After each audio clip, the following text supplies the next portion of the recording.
ఇందాకే చూసానండి పోసానికి ఇష్టం వాడు పిచ్చినా కొడుకు వాడు ఇందాకే అతని భాషలో మాట్లాడాలి మనం కూడా.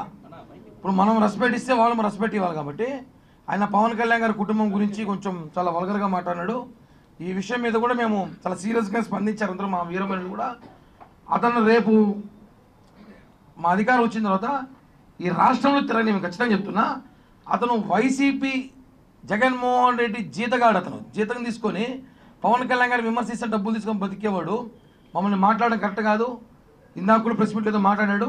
చెప్తున్నాం వాడు భాషలో చెప్తున్నాం, నా కొడుకు అని చెప్తున్నాం వాడి భాషలోనే. త్వరలో వాడికి ఈ రాష్ట్రం నుంచి తరిమి కొట్టే రోజు చాలా దగ్గరలోనే 2-3 వారాలు ఉందని చెప్పి కూడా హెచ్చరిస్తున్నాం. కృష్ణమురళికి క్షురకుల సమస్యలు గత కొద్ది రోజులుగా మనం చూస్తున్నాం. టీటీడీ పాలక మండలి చైర్మన్ కరుణాకర్ రెడ్డి అయిన తర్వాత ఫిబ్రవరి బోర్డు మీటింగ్ పెట్టి వాళ్ళకి టైం స్కేల్ జీతాలు పెంచుతున్నాం 20,000 రూపాయలని చెప్పి తూతూ మాత్రమే కాకమ్మ కబుర్లు చెప్పి ఇప్పటికీ 2 నెలలు పూర్తయింది. కానీ ఇంతవరకు క్షురకులకి పాపం వాళ్ళు పీస్ రేట్ ప్రకారమే పనిచేస్తున్నారు తప్ప వాళ్ళు ఇంతవరకు ఎక్కడ కూడా వాళ్ళకి టీటీడీ టైం స్కేల్ కానివ్వండి, వాళ్ళ జీతాలు పెంచే ఆలోచన కానివ్వండి, బస్ పాస్ కానివ్వండి, కనీసం అన్నదాన క్యాంటీన్లో అన్నం తినే ఆలోచన వాళ్ళకి ఇవ్వడానికి కూడా పర్మిషన్ పరిస్థితిలో తిరుమల తిరుపతి దేవస్థానం పనిచేస్తుంది. ఒకే విషయం ఏమంటే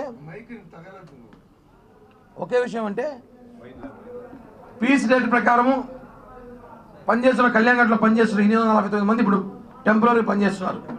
పార్లమెంట్ ఉద్యోగస్తులకు సంబంధం లేకుండా మొన్న కేఓడి ప్రకారం 49 మందిని బయటికి పంపించేశారు. ఎందుకు పంపించారు అంటే 1-2 తప్పు చేస్తే 49 మంది బయటకు పంపించిన అవసరం ఏముంది?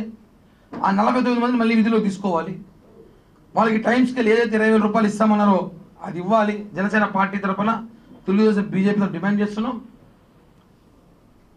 తిరుమలలో కళ్యాణఘట్లో వాళ్ళు మీరు ఏదైతే ఇస్తామని చెప్పి మొన్న ఎలక్షన్ హామీలో కానివ్వండి, టీటీడీ చైర్మన్ గారు ఆయన కుమారుడు అభయ్ రెడ్డి గారి కోసం మీకు ఏమున్న సమస్యలు మా ఇంటికి తలుపు తట్టండి నేను చేసి పెడతానని చెప్పి ఈ రోజుకు 3 నెలలైనా పాపను పట్టించుకోలేదని, ఈ రోజు కూడా వాళ్ళు బస్ ఛార్జ్ వాళ్ళే పెట్టుకుంటున్నారు.